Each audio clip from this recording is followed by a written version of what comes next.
you ever seen someone and thought, wow, I want to be her friend, but you don't know what to do or say? Well, this video is for you. Don't interrogate them. What's your security code?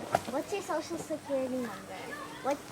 Do you have a house alarm? What's your alarm code? The next rule is don't always talk about yourself. That's so cool. And actually, I'm a famous dancer, and I actually am a millionaire, and I actually... Stop. Next, don't interrupt.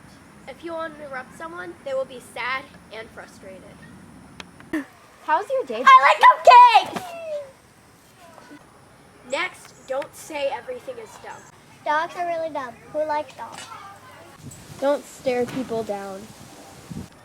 They will be very creeped out, so bottom line, don't do that. Now, me and Gracie will show you how to make a good first impression.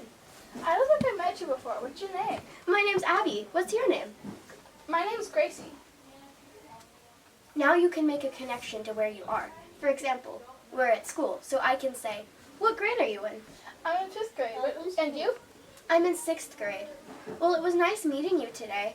I have to get back to class, but hopefully I'll see you tomorrow. This is what happens when you don't follow our tips, and then you're sad because you have no friends.